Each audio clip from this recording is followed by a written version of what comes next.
ब्रह्मानंदम।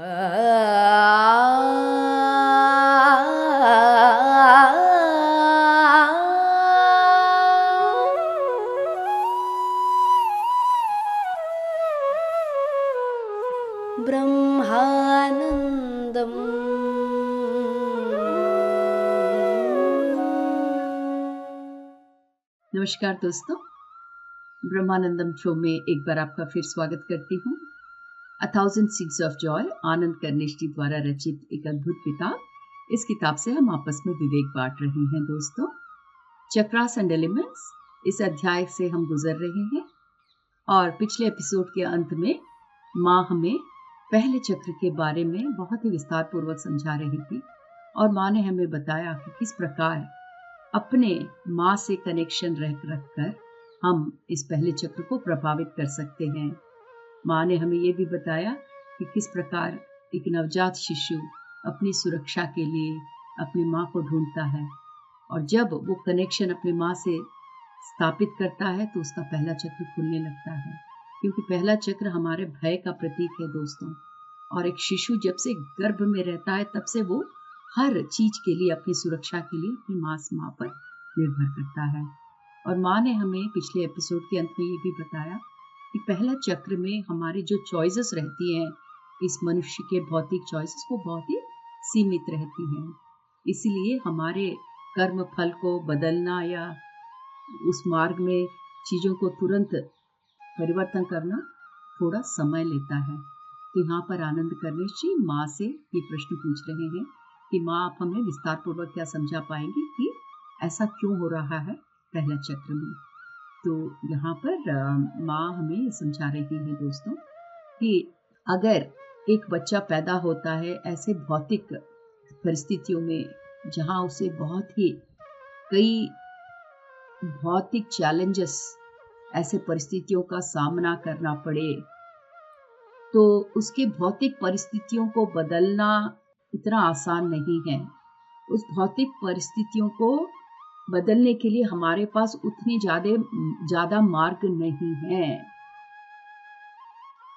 माँ कहती है दोस्तों, हम समझने की कोशिश करें। यहाँ पर माँ का ये कहना है कि अगर एक बच्चे ने एक ऐसे परिस्थितियों में जन्म लिया जहाँ बहुत सारी भौतिक चुनौतियां हैं, तो उस भौतिक चुनौतियों को बदलना इतना आसान नहीं है उस शिशु के लिए। तो ऐसे परिस्थितियों में माँ कहती है कि संपूर्ण रूप से समर्पण, कंप्लीट सरेंडर ही ऐसी परिस्थितियों में उसके पहले चक्र को खोल सकता है। क्योंकि परिस्थितियों को तो वो शिशु बदल नहीं सकता, जो भौतिक परिस्थितियां हैं। तो फिर क्या कर सकता है ऐसी परिस्थितियों में? अपने भौतिक परिस्थितियों को जब वो खुद नहीं बदल सकता तो क्या मार्ग है? तो माँ यहाँ कहती है कि एक ही मार्ग यहाँ पर है, संपूर्ण समर्पण। तो यहाँ आनंद कर्निश जी माँ के जवाब से थोड़ा चकित हैं और ये कह रहे हैं कि माँ, ठीक है, अगर इस परिस्थिति में किसी ने संपूर्ण रूप से सरेंडर किया तो क्या होता है? तो माँ कहती है, जब कोई समर्पण करता है संपूर्ण रूप से तो उसकी चॉइसेस बढ़ जाती हैं। क्योंकि जब कोई भी इस समर्पण की स्थिति में रहता है तो ये जो नीचे के 3 चक्रों में अग्नि तत्व, जो हमने अग्नि एनर्जी, फायर एनर्जी के बारे में हमने पिछले एपिसोड्स में जाना था, जो तीनों चक्रों में प्रवाह होती रहती है। तो पहले चक्र में जब कोई भी मनुष्य संपूर्ण रूप से समर्पण करता है तो ये जो फायर एनर्जी है, अग्नि तत्व, वो पहले चक्र में बड़े सुंदर रूप से काम करने लगती है।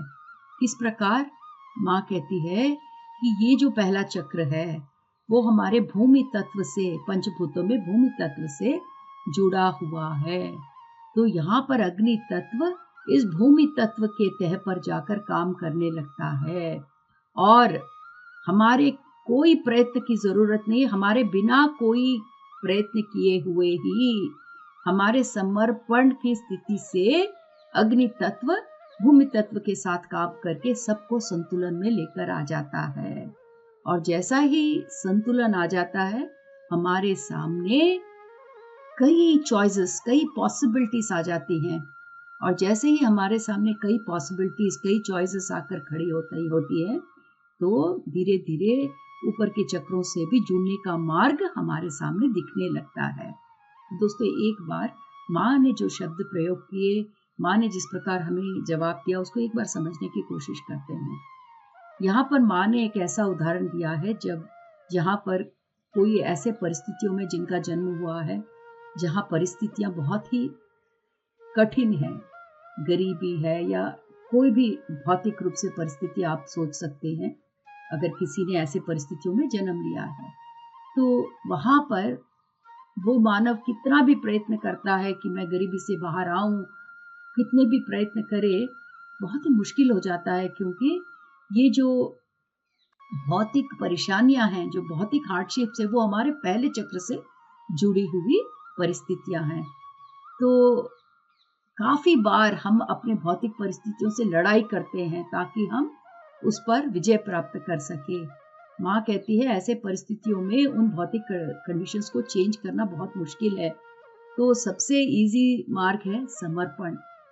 जब आप अपने आप को संपूर्ण रूप से समर्पण कर देते हो, तो उस समर्पण में जो अग्नि तत्व है, वो आपके पहले चक्र के भूमि तत्व के साथ काम करके वहां के सारे एनर्जीज को खुद ही बैलेंस करता है। आपको कुछ करने की जरूरत नहीं है, खुद अपने आप बैलेंस करता है। और जैसा ही वो बैलेंस होता है, तो आपके सामने कई पॉसिबिलिटीज सामने आके, कई चॉइसेस सामने आके खड़ी हो जाती हैं, और आप कोई भी मार्ग पर चलकर अपने इस फिजिकल हार्डशिप से पार कर सकते हो।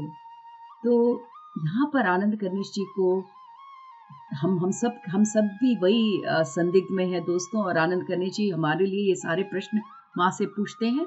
तो यहाँ पर आनंद कनिष्ठ जी माँ से अगला प्रश्न पूछ रहे हैं, जो हमारे सबके मन में है कि ठीक है माँ, हम समझते हैं कि पहला चक्र भूमि तत्व से जुड़ा हुआ है, और आप कह रहे हो कि समर्पण के मार्ग में जो अग्नि तत्व है, वो हमारे पहले चक्र में जो भूमि है उसको हिलाकर वहां की एनर्जीज को बैलेंस करता है। उस भूमि तत्व को एडजस्ट करके हमारे पहले चक्र में वहां पर एनर्जीज को बैलेंस करता है। तो माँ, अगर हम समर्पण के मार्ग में नहीं जाए, अगर हम खुद ही भूमि तत्व को एडजस्ट करने की कोशिश करें पहले चक्र में, तो क्या हम ऐसा कर सकते हैं? क्या हमारे सीमा का, क्या ये हमारे जो एडजस्ट करने का ये जो कार्य है, क्या वो हमारे लिमिट्स में है? क्या हमारे कैपेबिलिटी में है वो? क्या हम कर सकते हैं? तो यहाँ पर माँ कह रही है, हाँ बेटा, आप कर सकते हो। ठीक है, अगर आप समर्पण के मार्ग पर नहीं जाना चाहो और अपने भौतिक परिस्थितियों को खुद ही अपने प्रयत्न के साथ वहां के भूमि तत्व को हिलाकर एडजस्ट करने की अगर कोशिश करना चाहते हो, तो कर सकते हो। पर पहले चक्र में जो भूमि तत्व है, कहां पर तुम्हें एडजस्ट करना है, ये तुम्हें जानना होगा। क्योंकि जो भूमि तत्व है, भूमि है मतलब मिट्टी है दोस्तों। कई मिट्टी बहुत कड़ी रहती है, कहीं नम्र रहती है। तो जहां नम्र रहती है वहां आप धीरे से एडजस्ट कर सकते हो, पर जहां पर कठोर है भूमि, वहां पर एडजस्ट करना मुश्किल हो जाता है। तो माँ कहती है कि हाँ, तुम प्रयत्न तो कर सकते हो, पर तुम्हें कैसे मालूम पड़ेगा कि कहां पर भूमि तत्व नरम है और कहां कठोर है? तो प्रयत्न करने के पहले तुम्हें ये जानना तो जरूरी है। पर अगर तुमने नहीं समर्पण किया, तो तुम कभी भी नहीं जान पाओगे कि तुम्हारे पहले चक्र में जो भूमि तत्व है, वो कहाँ कठोर है और कहाँ नम्र, कहाँ तुम्हें प्रयत्न करने से सफलता प्राप्त हो सकती है। क्योंकि अगर तुम्हें मालूम पड़ा कि इस जगह पर भूमि तत्व नर्म है, तो वहां अगर तुम प्रयत्न करोगे तो जरूर संतुलन प्राप्त कर सकते हो। पर किस तरह ज्ञान प्राप्त करोगे कि कहाँ भूमि तत्व नरम है? इसीलिए तुम्हें समर्पण की जरूरत है, क्योंकि समर्पण से ही अग्नि तत्व वो सब जगह तुम्हें दिखाएगी जहां पर भूमि तत्व नरम है। तो यहाँ पर आनंद कर्णेश जी माँ से कह रहे हैं कि माँ, आपके सीता के अवतार में आपने हमें पहले भी बताया था कि आपको अपने पहले चक्र के संबंध में कोई भी प्रॉब्लम नहीं था, क्योंकि आपका पहला चक्र जन्म से ही संपूर्ण रूप से विकसित था। आपने बताया कि जब आपने अपनी जिंदगी शुरू की तो आपने दूसरे चक्र से आपने अपनी जर्नी, आपने अपनी जिंदगी शुरू की सीता के अवतार में। तो क्या आप हमें दूसरे चक्र के बारे में, अपने दूसरे चक्र के बारे में क्या हमें आप विस्तार रूपक बता पाएंगी माँ?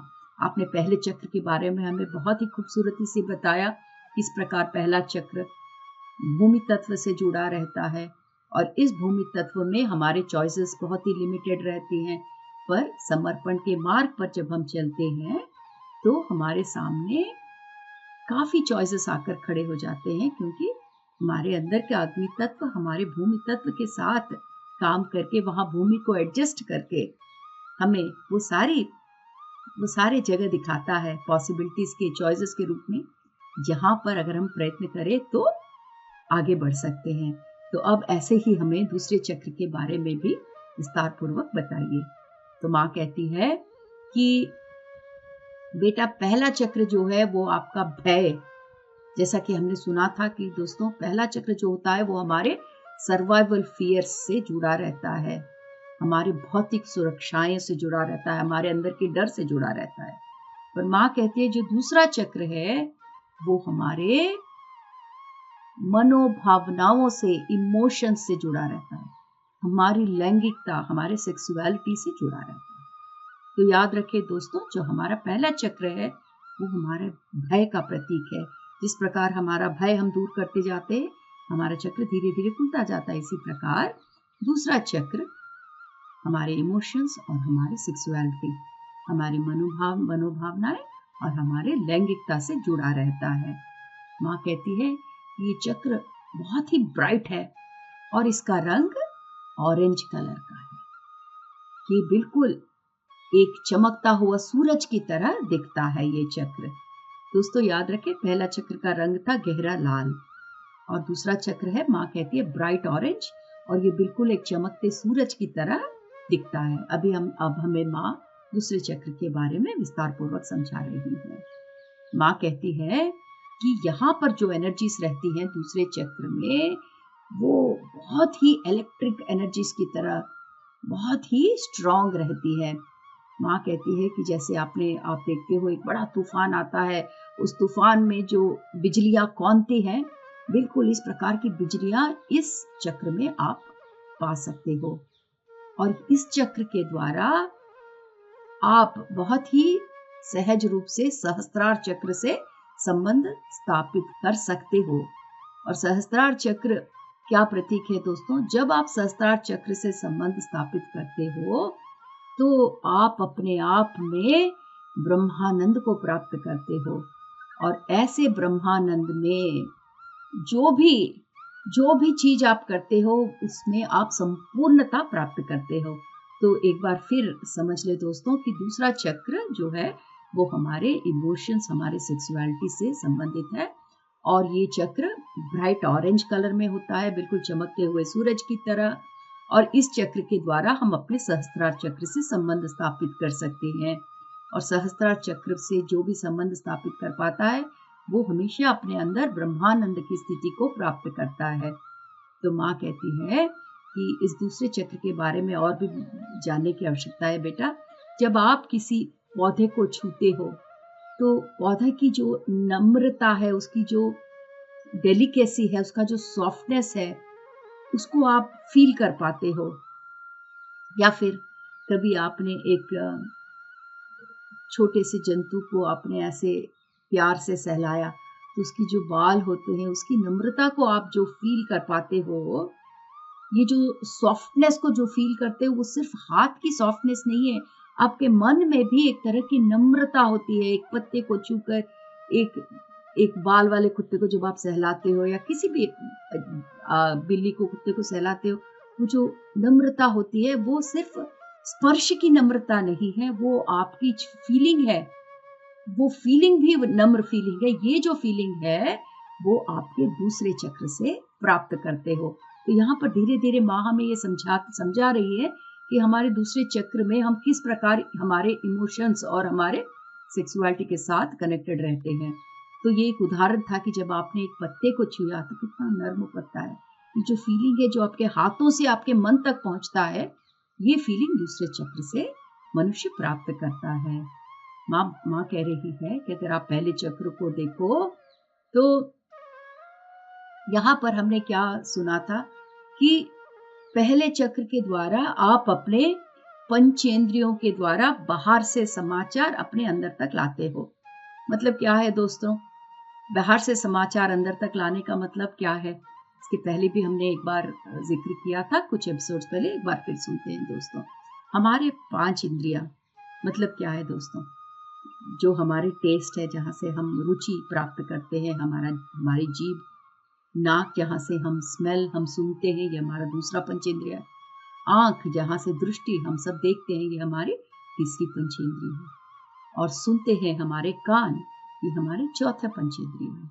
और 5वें पंचेंद्रिय हमारा है हमारी त्वचा, हमारा स्किन, जहाँ से हमें गर्मी सर्दी सारी महसूस होती है दोस्तों। सो ये पंचेंद्रिय है मनुष्य के 5 सेंसरी ऑर्गन्स। और इन 5 सेंसरी ऑर्गन्स का क्या मकसद है?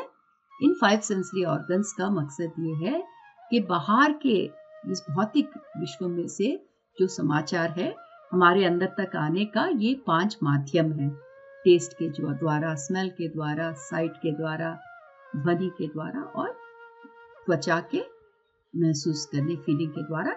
इन 5 रूप में हम बाहर की दुनिया से समाचार प्राप्त करके हमारे अंदर की दुनिया को भेजते हैं। तो ये हमारा पहला चक्र है जो हमें इस पंचेंद्रिय के द्वारा इंफॉर्मेशन को लेने में हमारी सहायता करता है। तो इंफॉर्मेशन अंदर तो आ गया, उसके बाद क्या हुआ? तो पहला चक्र ने इंफॉर्मेशन को बाहर से अंदर तक पंचेंद्रियों के द्वारा आने में सहायता की। और एक बार जब इंफॉर्मेशन अंदर आती है तो वहां से हमारा दूसरा चक्र काम करने लगता है। ये दूसरा चक्र हमारे फीलिंग्स तक पहुंच जाता है। इसका मतलब क्या है दोस्तों? कि अगर हमने कुछ चीज खाई तो जीभ के द्वारा रुचि अंदर जा रही है, पर वो रुचि हमारे मन तक पहुंचती है कि हाँ मुझे अच्छा लगा। तो ये जो मिठास, अच्छा लगना जो है, वो हमारे दूसरे चक्र के द्वारा स्थापित होता है। तो यहाँ पर माँ एक बहुत ही अच्छा उदाहरण दे रही है, बहुत ही सुंदर उदाहरण, कि यहाँ पर हम 2 लोगों को देखिए। तो ये दोनों लोग एक ही चीज खाते हैं, ठीक है? तो इन दोनों की जिह्वाओं के द्वारा, जीभ के द्वारा, टंग के द्वारा ये जो रुचि प्राप्त करते हैं, दोनों की रुचि सिमिलर होती है, एक जैसी होती है। जैसे मैंने समोसा खाया, आपने भी समोसा खाया। ये जो समोसा का टेस्ट है जो हमारे जीभ के द्वारा अंदर जा रहा है, वो हमारा पहला चक्र है। तो दोनों एक ही तरह का रुचि करते हैं। इस टंग के द्वारा जो टेस्ट किया हमने समोसे का, दोनों का एक ही तरह का टेस्ट है। पहला चक्र वो टेस्ट को अंदर लेके जा रहा है। पर अगर आपको समोसा पसंद नहीं है तो यहाँ आपका दूसरा चक्र आ जाता है, क्योंकि आपको मीठा पसंद है, आपको नमकीन पसंद नहीं है। तो ये जो टेस्ट आपके फीलिंग तक जब पहुंचती है तो बहुत ही नकारात्मक फीलिंग कि अच्छा नहीं लगा। पर यही फीलिंग अगर मुझे समोसा पसंद है तो खाने के बाद फीलिंग मेरी बहुत अच्छी है। तो ये जो मेरी जो फीलिंग आ रही है वो आपके फीलिंग से अलग है। भले ही दोनों ने समोसा ही खाया था, पर हमारी फीलिंग्स अलग हैं। तो ये एक उदाहरण है दोस्तों कि ये जो फीलिंग्स है वो हमारे दूसरे चक्र से आती हैं। तो ये जो मैंने उदाहरण दिया था कि समोसा, दोनों ने एक ही समोसा खाया, पर आपको अच्छा लगा या आपको अच्छा नहीं लगा, मुझे अच्छा लगा। तो ये हमारे दूसरे चक्र पर निर्भर करता है। क्यों? क्योंकि हमारे दूसरे चक्र में हमारी इच्छाएं और हमारे अनिच्छाएं दोनों जुड़ी रहती हैं। हमारे लाइक्स और डिसलाइक्स, हमें क्या पसंद है, हमें क्या पसंद नहीं है, ये हमारे मनोभावना से हमारे दूसरे चक्र के कारण जुड़ी रहती हैं।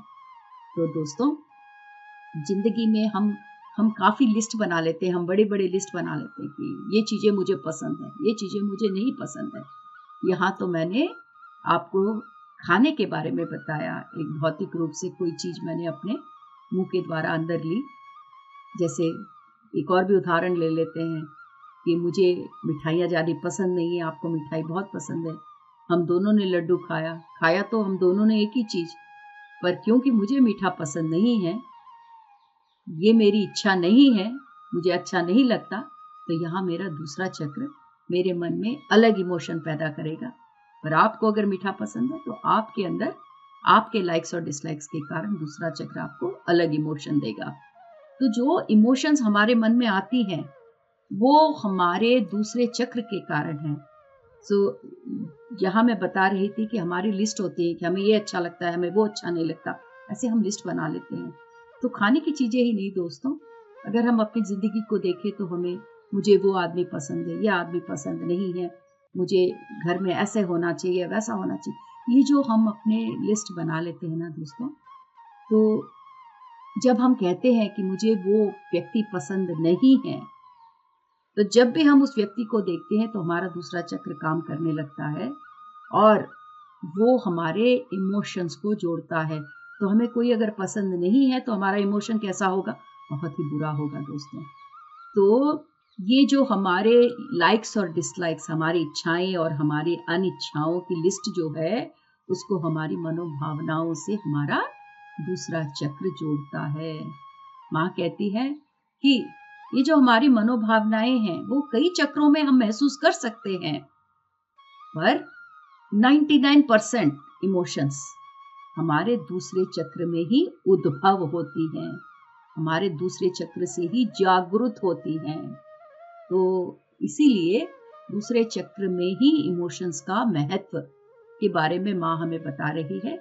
माँ कहती है हम बाकी चक्रों में भी हम इमोशंस महसूस करते हैं, पर 99% ज्यादा से ज्यादा इमोशंस हमारी जिंदगी में हमारे दूसरे चक्र से ही उत्पन्न होता है। इसीलिए जब भी हम अपने इमोशंस के बारे में बात करते हैं तो हमें अपने दूसरे चक्र पर ध्यान देना चाहिए। तो यहाँ माँ कह रही है कि भय जो है वो एक चीज है जो हमारे पहले चक्र से संबंध रखती है, और पहला चक्र हमारा अस्तित्व से जुड़ा रहता है दोस्तों। और ये जो भय है कि हम जिंदगी कैसे गुजारेंगे, ये हमारा प्राइमल फियर है। तो ये जो भय है वो पहले चक्र से जुड़ा है, पर इसके अलावा बाकी सारे इमोशंस जो हैं वो हमारे दूसरे चक्र से स्टार्ट होते हैं, दूसरे चक्र से कनेक्टेड रहते हैं। और माँ, क्योंकि हमें दूसरे चक्र के बारे में माँ संपूर्ण रूप से बता रही है। पहले चक्र में माँ ने हमें क्या बताया था कि हरी पत्ती की सब्जियां अगर आप ज्यादा खाओ तो आपका पहला चक्र की एनर्जीज बहुत बैलेंस्ड रहती है। तो यहाँ दूसरे चक्र के बारे में हमें बता रही है कि दूसरे चक्र में अगर एनर्जी संपूर्ण रूप से विकसित हो तो वो हमारे त्वचा के टोन को, हमारे त्वचा को सुंदरता बनाए रखने में बहुत सहायक रहता है। और ये ही नहीं दोस्तों, हमारे बालों के लिए भी हमारे दूसरे चक्र की एनर्जीज हमें भौतिक रूप से दो चीजों में काम करते हैं। एक हमारे त्वचा की सुंदरता और दूसरा हमारे बालों का पोषण। तो देखिए दोस्तों, माँ हमें सुंदरता के टिप्स भी देती जा रही हैं, और माँ ये भी कह रही है कि जब ये दूसरा चक्र है, इसमें जो एनर्जीज अगर ढंग से काम नहीं कर रहे हो, संतुलित नहीं हो, तो इसके कारण यहाँ पर जो फायर एनर्जी है, अग्नि तत्व हर एक चक्र में हमने सुना था ना दोस्तों। अब दूसरे चक्र में अग्नि तत्व क्या करता है? अगर यहाँ की एनर्जीज बैलेंस नहीं है, अगर ये दूसरा चक्र संपूर्ण रूप से विकसित नहीं है, तो क्या होता है? माँ कह रही है कि यहाँ के जो फायर एनर्जी से जब बैलेंस नहीं रहते तो आदमी को बहुत ही गुस्सेला वाला आदमी बना देते हैं, बहुत वायलेंट बना देते हैं। तो यहाँ पर हम दूसरा चक्र जो है वो जल तत्व से जुड़ा हुआ है। ये हमने जाना था दोस्तों, ये भूलिए नहीं। पहला चक्र भूमि तत्व से, दूसरा चक्र जल तत्व से। पर फायर एनर्जी जो अग्नि तत्व है वो सारे तीनों चक्रों में फ्लो होता रहता है। पर माँ कहती है यहाँ पर दो चीजों का हमें ध्यान रखना है। यहाँ पर एनर्जीज अगर बैलेंस्ड नहीं है तो या तो आपका जल तत्व आवश्यकता से अधिक हो सकता है या अग्नि तत्व आवश्यकता से अधिक हो सकता है। अगर अग्नि तत्व अधिक हुआ तो वो आदमी को क्या बना देता है, बहुत ही वायलेंट और हमेशा गुस्से में रहता है वो आदमी। पर अगर जल तत्व अधिक हुआ तो वो बहुत ही भावुक हो जाता है। भावुक का मतलब लोग देखिए इतना सेंटी हो जाते हैं, इमोशनल हो जाते हैं, रोने लगते हैं, बिना वजह के रोने लगते हैं। सो ऐसा तभी होता है जब दूसरे चक्र में एनर्जीज बैलेंस्ड नहीं है, बहुत ही लोग इमोशनल हो जाते हैं। तो माँ कहती है कि मैंने पहले चक्र के बारे में जब बताया था तो मैंने ये बताया था कि यहाँ पे चॉइसेस बहुत लिमिटेड होती हैं। क्यों? क्योंकि भूमि तत्व है, भूमि तत्व को हिलाना मुश्किल है, इसलिए पहले तत्व में चॉइसेस सीमित होती हैं। पर दूसरा चक्र हमारे जल तत्व से संबंधित है और पानी आसानी से हिल जाता है। तो यहाँ पर दूसरे चक्र में पहले चक्र के कंपैरिजन में यहाँ पर हमारे पास चॉइसेस ज्यादा रहती हैं। तो चॉइसेस ज्यादा रहना कम रहना इसका क्या मतलब है, एक बार हमें समझना बहुत ही जरूरी है दोस्तों। जब हम कहते हैं कि पहले चक्र में हमारे पास चॉइसेस लिमिटेड है, इसका मतलब माँ ये बता रही है कि हमारा पहला चक्र हमारे भौतिक परिस्थितियों का प्रतीक है। हम क्या किन भौतिक परिस्थितियों का सामना कर रहे हैं, हमारे भौतिक चैलेंजेस क्या हैं। जैसे अगर हमने हमने किन परिस्थितियों में हम पैदा हुए हैं, या गरीबी है वहाँ पर, या फिर हमारे शरीर में कोई भौतिक डिसेबिलिटी है। तो ये जो भौतिकता के जो लक्षण है उन्हें बदलना बहुत मुश्किल है। अगर कोई हैंडीकैप्ड है जन्म से ही या फिर बाद में अगर वो हैंडीकैप्ड हो गया तो बदलने के लिए यहाँ पर चॉइसेस बहुत कम होती हैं। ये हमारे भौतिक चैलेंजेस है पहले चक्र में। पर दूसरे चक्र में इमोशंस से संबंधित है दोस्तों, और ये जल तत्व है। तो माँ कहती है यहाँ पर चीजों को बदलने के लिए हमारे पास चॉइसेस अधिक हैं।